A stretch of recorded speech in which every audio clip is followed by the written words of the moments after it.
This is the story of the statue of Lucifer that kept getting sexier. And oh man, did it piss off the church. You're not gonna believe this one. I couldn't make it up if I tried. This story, it has it all. Blasphemy, sex appeal, horror, and a lot of humor. Let me set this up for you. You're the leader of a church, and so you want to commission a statue of Lucifer to represent just how bad that darn devil is. But the only problem is, when you get it, he's not the ugly, villainous, horned demon you were expecting. In fact, he's a different kind of horny altogether. He's making the women in your pews sin, fall into temptation, if you know what I mean. It couldn't get much worse than that, could it? Oh, but it could. This is the story of the statue of Lucifer that was too sexy, but kept getting sexier. Hey guys, my name is Morgue, and I am an ex-Christian spreading truth and blasphemy. Now my content, it's controversial as hell, so instead of spamming some sponsor, I like to shout out those supporting my channel. If you like what I'm about, then hit the like button and make sure you subscribe, because when you do, it tells YouTube to spread this like fire. So hit it now. The place is the Cathedral of St. Paul in Liège, Belgium. The time is 1837. Now this cathedral is freaking gorgeous. I mean, look at this. That's a sexy building with awe-inspiring Gothic architecture, decadent staircases, religious imagery. Just look at those curves. But one thing was missing. The devil. So the church commissioned an artist named Joseph Giefs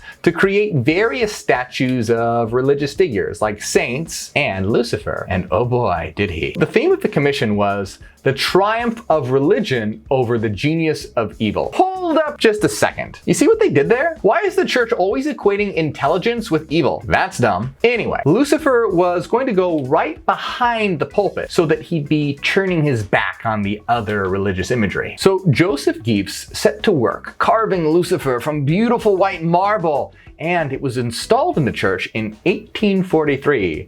And that's when things started to get deliciously sinful. See, in the Bible, Lucifer isn't some ugly red demon with horns. He's described as a beautiful and wise angel of light. And that's exactly what Joseph Giefs captured in quite a sexy way. When Joseph unveiled the statue, the church was probably pretty shocked.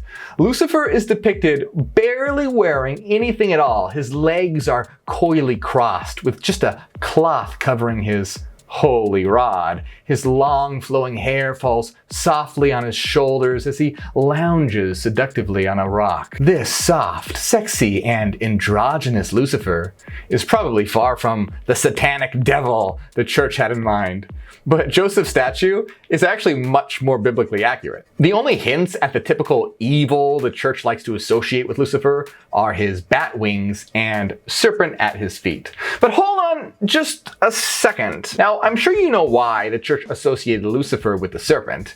In the Garden of Eden, the serpent / Lucifer tempts Eve to eat from the forbidden fruit, from the tree of knowledge. But have you ever thought about it? I mean, God makes the tree forbidden and tells Adam and Eve that they'll die if they eat from knowledge. Lucifer wants them to eat from knowledge, and he's the bad guy here? There goes the church making intelligence seem evil again. You should check out my video about a banned story where Adam and Eve reveal that God is actually the devil. It makes a lot more sense, and there's a card right up here. Anyway, the church had just received their oh so delicious devil. Well, the church probably very reluctantly installed the statue right behind the pulpit, but things didn't go too well for them. According to the local press, Lucifer was turning up the heat. I'm really enjoying this video. I hope you are too. That sexy devil was so distracting to the women in the audience, they couldn't concentrate on the sermons, if you know what I mean. And let's be honest, it probably wasn't just the women. Of course, sin and fun aren't allowed in church, so the church declared that the devil is too sublime, and boring Bishop Baumel ordered its removal. First cast out of heaven for wanting to be God, and now thrown out of church for being too sexy. He was soon purchased by William II, the King of the Netherlands, for his private enjoyment. I mean, private collection. But to the dismay of the church, they weren't out of the fire just yet, because things were about to get hotter. You see, the church was still missing a Satan in their religious imagery. They needed a replacement. So what did they do? They swapped out one Geef for another. That is, they got rid of Joseph Geefs and hired his older brother, Guillaume. Guillaume? Guillaume? Let me look this up.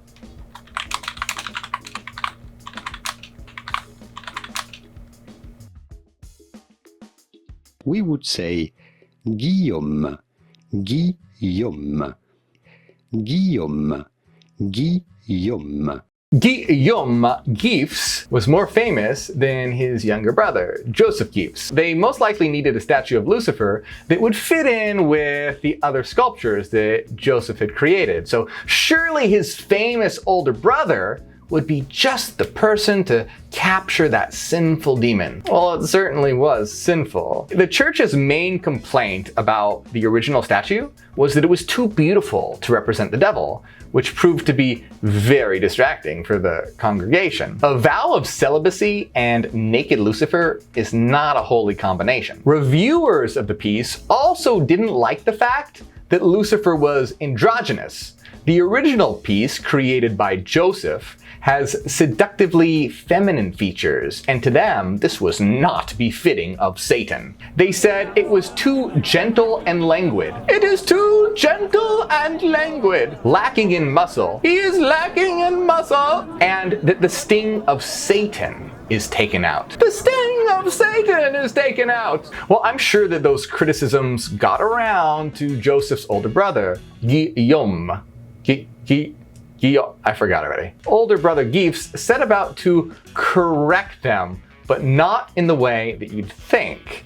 See, he must have known why the church didn't like his brother's statue. He must have. Maybe he was mad at the church for firing his little brother. Maybe he just couldn't resist the temptation to troll the hell out of them, because he made a statue all right. His work was extremely similar to the original, but 10 times more sinful. He cranked up the realism and put Lucifer in an even more seductive pose, with one hand rifling through his luxurious locks, his brow furrowed in determination, and his lips slightly parted. Oh, and remember how the critics said he wasn't muscular enough? Guillaume fixed that. He beefed up Lucifer with hard pecs, abs, and bulging biceps. The wings now complete with lifelike veins. No longer was Lucifer coyly crossing his legs, hiding his manhood. Now they're spread in a great revelation. His ankle now chained up, revealing his kinky side. An apple thrown on the floor. Oh, you dirty boy. In his hand, he grips a crown, and who knows what he has planned for that broken scepter that's very curiously shaped. But let's not forget the rear. Oh, the rear! In all its unholy glory, the crack of the unrighteous is exposed for all to see. Gone was the gentle and languid Lucifer. Here was a hyper-realistic, strong, and oh so sexy Lucifer in all his glory. Now, even though this is clearly more erotic than the first, for whatever reason, the church kept it. I mean, maybe they were too scared to see what a third statue would look like. I don't know. Is that the end of the story? No, it gets even better. Fast forward to today, because it's still in St. Paul's Cathedral, right behind the pulpit. And according to some sources, Satanists now routinely visit the church to meditate at the feet of Lucifer. And apparently this is such a problem, the church is considering ousting the sexy anti-saint. I really want to go now. Hell, you know what? If this video gets 20,000 likes, I will fly to London, make a video about it, and take a picture with oh so sexy Lucifer. So what do you think? Do you think goddamn. Do you think that older brother Geefs was trolling? Or do you think it was a genuine misunderstanding? Tell me in the comments. If you enjoyed this video, you're going to love the one that I made called Jesus Christ is Actually Lucifer. Go check it out. Watch it right now. It made a lot of people pretty mad. So hit like, hit subscribe, and hey, if you like what I'm about, consider supporting on Patreon. Anyone that supports on Patreon and Tier 2 on YouTube gets access to secret weekly live streams, access to our hidden Discord server, The Citadel, and a lot more. My name is Morgue, and I am Hyperion. Hail New Terra and Ad Astra.